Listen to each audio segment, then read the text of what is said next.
الحمد لله نحمده ونستعينه ونستغفره ونؤمن به ونتوكل عليه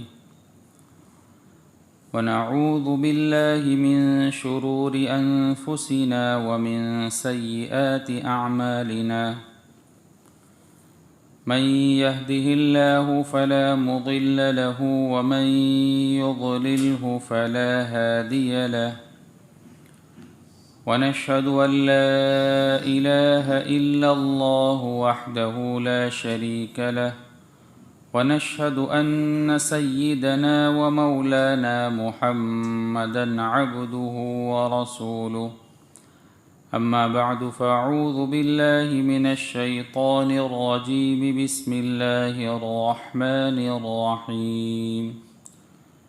يا أيها الناس كلوا مما في الأرض حلالا طيبا ولا تتبعوا خطوات الشيطان إنه لكم عدو مبين إنما يأمركم بالسوء والفحشاء وأن تقولوا على الله ما لا تعلمون. یہ سورہ بقرہ کی 168 اور 169 نمبر کی آیت کریمہ ہے. اللہ رب العزت فرماتے ہیں، اے لوگو،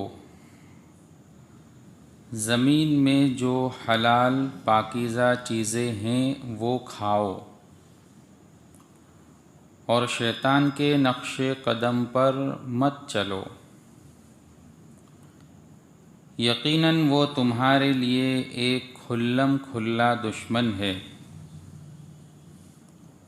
وہ تو تم کو یہی حکم دے گا کہ تم بدی اور بے حیائی کے کام کرو، اور اللہ کے ذمے وہ باتیں لگاؤ جن کا تمہیں علم نہیں ہے.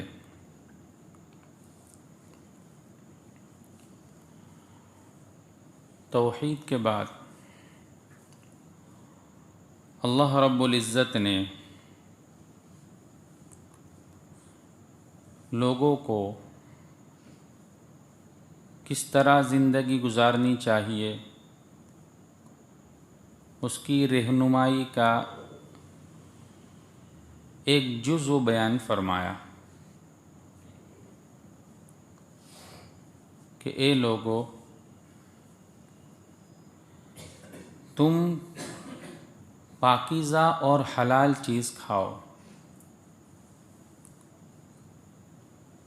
حلال کمائی اور حلال کھانا اس کی شریعت مطہرہ میں بہت زیادہ اہمیت ہے. حلال کمائی کی مستقل حدیث پاک میں فضیلتیں وارد ہوئی.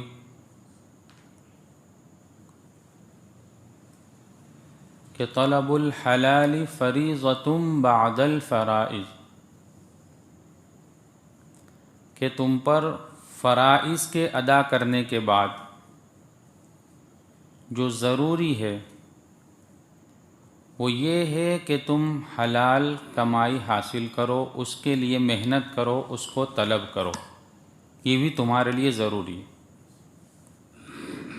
جو فرائض ہے جیسے نماز ہے، روزہ ہے،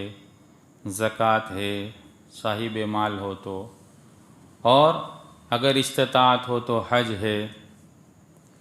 ان فرائض کے ادا کرنے کے بعد جو ضروری چیز ہے وہ یہ ہے کہ تم حلال کمائی کو طلب کرو، اس کے لیے محنت کرو، کوشش کرو.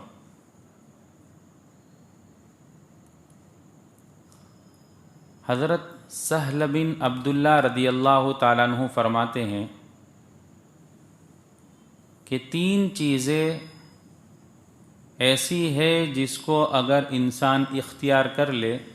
تو اس کی نجات کے لیے کافی ہے۔ وہ 3 چیزیں اس کو جنت میں لے جائے گی۔ پہلی چیز حلال کھاؤ، دوسری چیز فرائض کو ادا کرو، حلال کھاؤ، فرائض کو ادا کرو،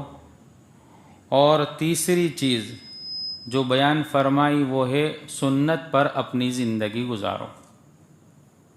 فرماتے ہیں کہ اگر کوئی آدمی ان 3 چیزوں کو اختیار کر لیتا ہے کہ اپنی کمائی کے معاملے میں ہر وقت چوکنا رہتا ہے کہ کہیں حرام اس میں شامل نہ ہو جاوے، ہر وقت حلال کی فکر کرتا ہے۔ ابھی ماحول یہ ہے کہ ایک تو ہے حرام ظاہری، جس کو سب جانتے ہیں کہ بھئی یہ حرام ہے، یہ حرام ہے، یہ حرام ہے، جس کو کہیں گے کہ بیاج کا پیسہ اگر اس کا دھندا کر رہا ہے، شراب کا ہے، جوا کا ہے، رشوت لے رہا ہے، دے رہا ہے، تو سب کہیں گے کہ بھئی یہ حرام ہے۔ لیکن حلال کمائی کے اندر بھی غیروں کی طرف سے ایسی اسکیمیں اور ایسی چیزیں، اور آدمی کئی مرتبہ کہتا ہے کہ ماحول ہی ایسا ہے کیا کرے، زمانہ ہی ایسا ہے کیا کرے، اس کے بغیر کام ہی نہیں چلتا۔ تو ایسی چیزیں شامل ہونے کی وجہ سے حلال کے اندر حرام شامل ہو جاتا ہے۔ تو صحابی فرماتے ہیں کہ حلال کھاؤ، فرائض ادا کرو اور سنت کے مطابق اپنی زندگی بناؤ۔ تو یہ 3 چیزیں ایسی ہے جو تمہاری نجات کے لیے کافی ہے، جنت میں لے جانے والی۔ حضرت سعد بن ابی وقاص رضی اللہ تعالیٰ عنہ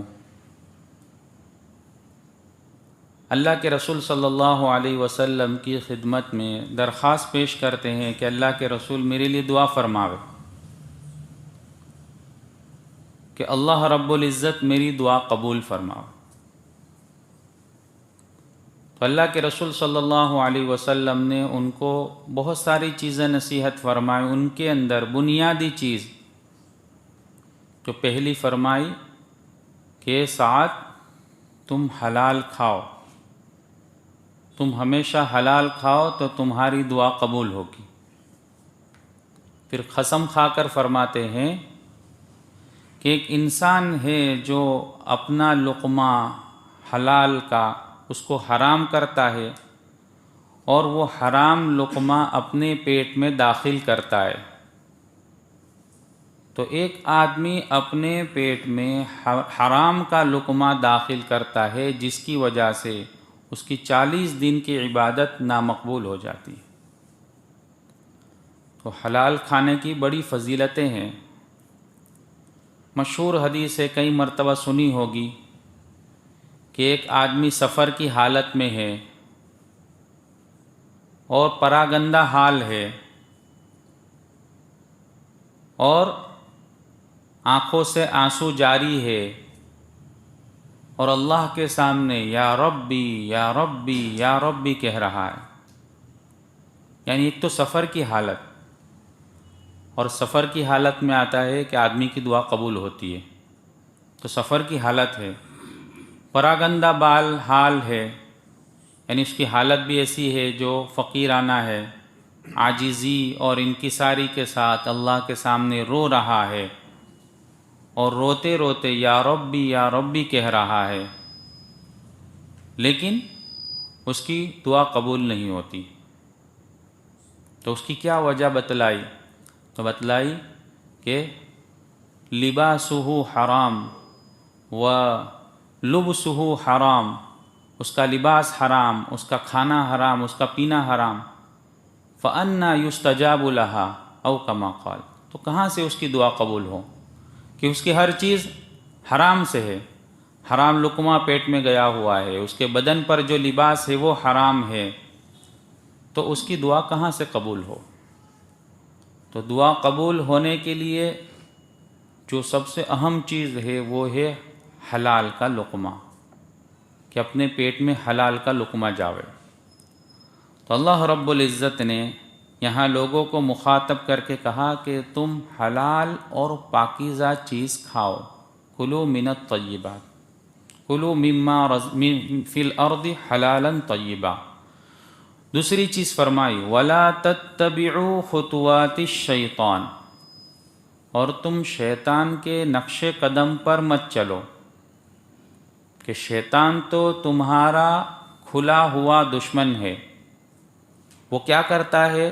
انما یأمرکم بالسوء والفحشاء، بری بات اور بے حیائی کی بات کی طرف تم کو حکم دیتا ہے کہ تم بری بات کرو، بے حیائی کی طرف چلو، یہ شیطان تم کو حکم دیتا ہے۔ حدیث پاک میں اس کا ذکر ملتا ہے کہ انسان کے دل میں ایک تو شیطان وسوسے ڈالتا ہے، وہ برائی کی طرف لے جاتا ہے، گناہ کی طرف لے جاتا ہے، گناہ کے وسوسے دل میں پیدا ہوتے۔ جیسے آپ نے بھی دیکھا ہوگا کہ کبھی بیٹھے بیٹھے گناہ کرنے کا ارادہ ہوتا ہے کہ کوئی گناہ کروں، کوئی برا کام کروں، غلط کام کروں،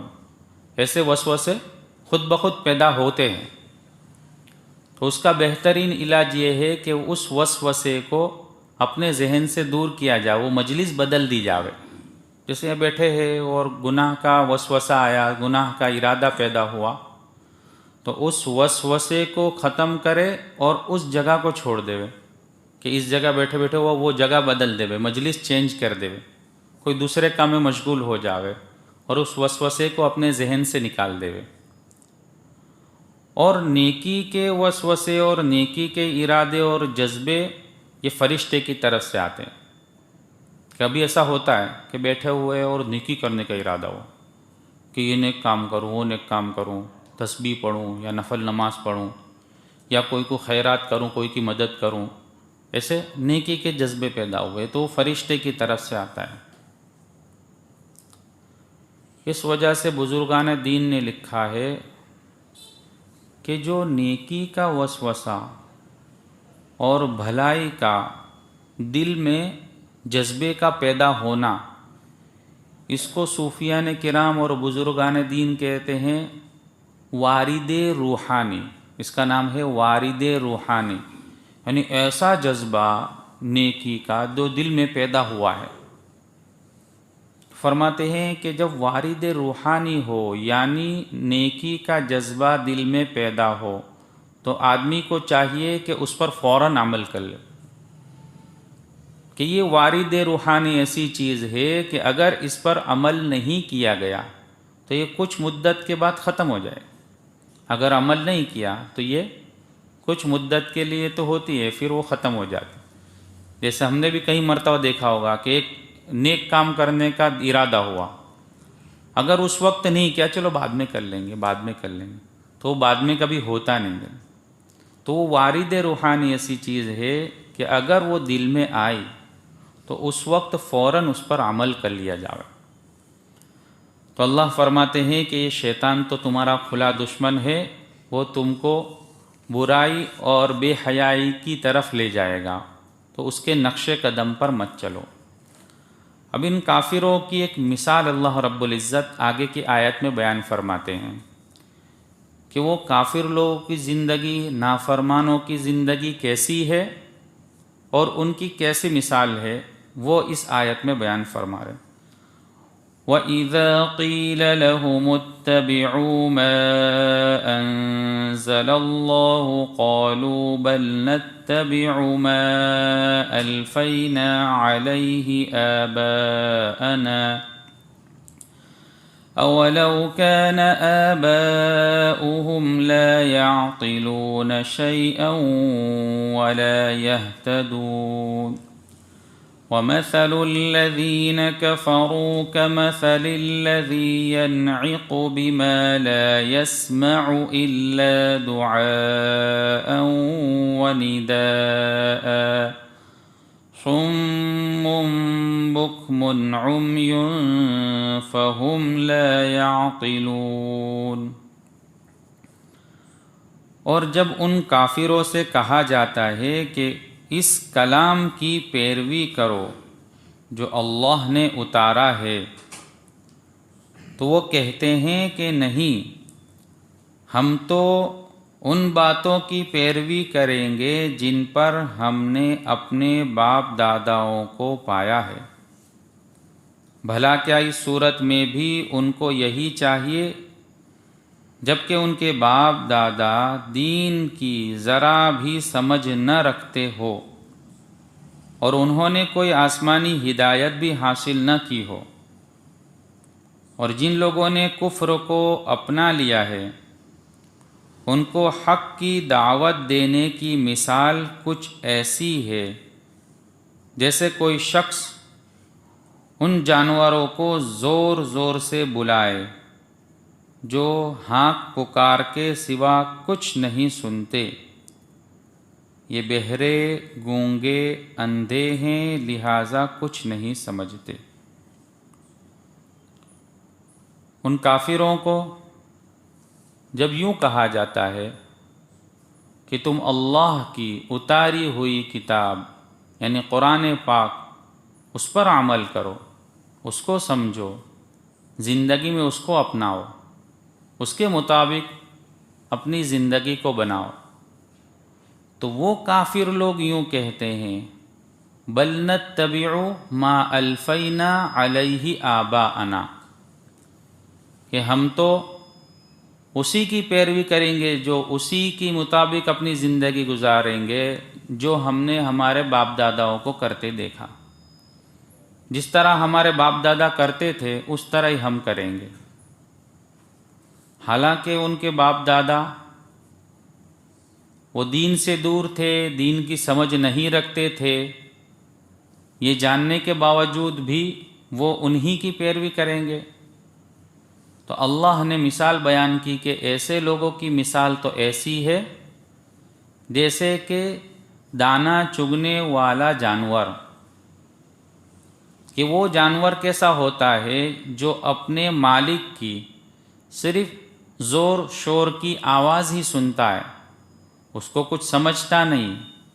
جانور کو پکارے، جانور کو آواز دے، کسی بات کا حکم دے تو وہ کچھ بھی عمل کرنے والا نہیں ہے، بلکہ وہ تو صرف اس آواز کو اپنے کان میں محسوس کر رہا ہے بس۔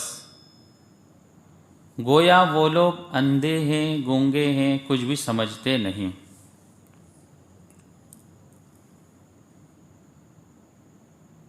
یہ تو اللہ رب العزت نے کافروں کا ذکر کیا۔ یہ چیز مسلمانوں میں پائی جاتی ہے کہ ایسے مسلمان جو رواجات کے پیچھے ایسے پڑے ہوئے ہیں کہ اگر ان کو کوئی دین کی بات سمجھائی جائے، کہی جائے، ان کو بتلائی جائے کہ بھئی قرآن میں یہ ہے، شریعت مطہرہ اس کا حکم دیتی ہے، اس کے مطابق اپنی زندگی گزارنی چاہیے، تو وہ لوگ یوں کہتے ہیں کہ ہم تو اسی طرح چلیں گے جس طرح ہم نے اپنے باپ داداؤں کو دیکھا۔ اس کو میں عام طور سے یوں کہا کرتا ہوں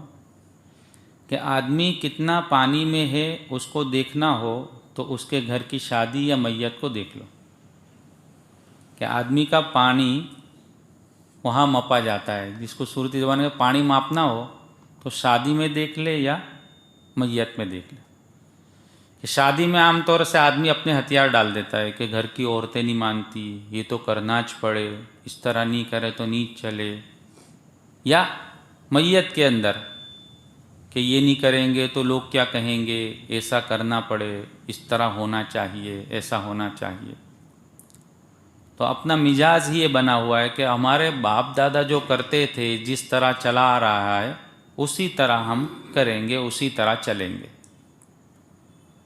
تو تو اللہ رب العزت نے ان کی مثال ایسی بیان فرمائی کہ وہ تو ایک جانور جیسا ہو گیا کہ وہ سب آواز محسوس کر رہا ہے اس کے مالک کی، لیکن اس آواز کو نہ سمجھ رہا ہے نہ سن رہا ہے، کچھ بھی نہیں ہے، وہ تو گونگا بہرا ہے، صم بکم عمی۔ تو اللہ رب العزت نے اس میں اس کی وعید بیان فرمائی کہ ہم کو ہمارا مزاج ایسا نہیں بنانا چاہیے، بلکہ جہاں شریعت کی بات آ جاوے، جہاں قرآن کی بات آ جاوے، وہاں سر تسلیم خم کر لینا چاہیے، اپنے آپ کو شریعت کے سامنے جھکا دینا چاہیے۔ اللہ رب العزت ہمیں سمجھنے کی عمل کی توفیق دے۔ سبحانک اللہم و بحمدک و تبارک اسمک و تعالی جدک و لا الہ غیرک۔ اللہم صلی علی سیدنا مولانا محمد وعلی آل سیدنا مولانا محمد وبارک وسلم۔ ربنا آتنا في الدنيا حسنة وفي الآخرة حسنة وقنا عذاب النار۔ ربنا لا تزغ قلوبنا بعد إذ هديتنا وهب لنا من لدنك رحمة إنك أنت الوهاب۔ رب اجعلني مقيم الصلاة ومن ذريتي ربنا وتقبل دعاء۔ ربنا اغفر لي ولوالدي وللمؤمنين يوم يقوم الحساب۔ یا ارحم الراحمین یا اکرم الاکرمین۔ یا اللہ ہم تمام کے گناہوں کو معاف فرما، یا اللہ تمام کی خطاؤں سے درگزر فرما، یا اللہ اپنے فضل کا معاملہ فرما، یا اللہ اپنے فضل کا معاملہ فرما، یا اللہ اپنے فضل کا معاملہ فرما، یا اللہ خیر کے فیصلے فرما، یا اللہ شر سے حفاظت فرما، حاسدین کے حسد سے حفاظت فرما، فتین کے فتنے سے حفاظت فرما، شیطان کی شیطانی سے حفاظت فرما، ہر برا چاہنے والے کی برائی سے حفاظت فرما،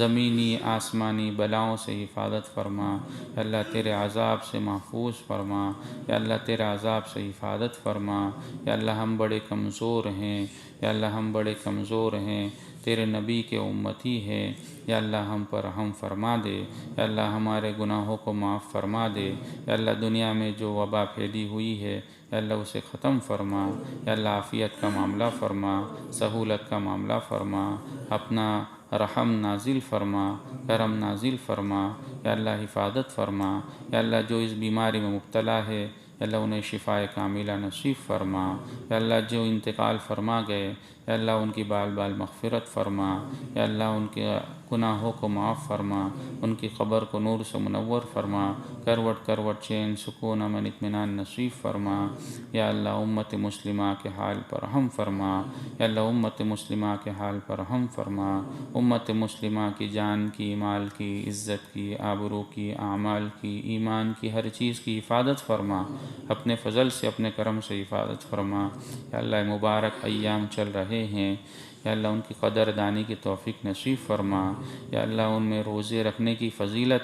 تیرے پیارے حبیب صلی اللہ علیہ وسلم نے ارشاد فرمائی، یا اللہ اس فضیلت کو سامنے رکھتے ہوئے روزوں کا اہتمام نصیب فرما، یا اللہ راتوں کی عبادت کو شب قدر کی عبادت قرار دی گئی ہے، یا اللہ اس کی قدر کی توفیق نصیب فرما، یا اللہ اپنے فضل سے عبادت کی توفیق نصیب فرما، یا اللہ اطاعت والی زندگی نصیب فرما، نافرمانی والی زندگی سے حفاظت فرما، یا اللہ ہمارے بیماروں کو شفا عطا فرما، مقروضوں کی قرضوں کی ادائیگی کی شکل صورتیں پیدا فرما، حاجت مندوں کی حاجتیں پوری فرما، یا اللہ جو جس لائن سے پریشان ہے ہر ایک کی پریشانی کو دور فرما، ہر ایک کی پریشانی کو دور فرما، یا اللہ تمام حاضرین مجلس کے گناہوں کو معاف فرما، تمام کی جائز اور نیک مرادیں پوری فرما، تمام کی نسلوں کو قبول فرما، اپنے فضل سے قبول فرما، جو مانگا عطا فرما، جو مانگنے سے رہ گیا اپنے فضل سے عطا فرما، ہماری دعاؤں کو محض اپنے فضل و کرم سے قبول فرما، یا رب صلی وسلم دائما ابدا علی حبیبک خیر الخلق کلہم، سبحان ربک رب العزة عما یصفون، وسلام علی المرسلین والحمد للہ رب العالمین۔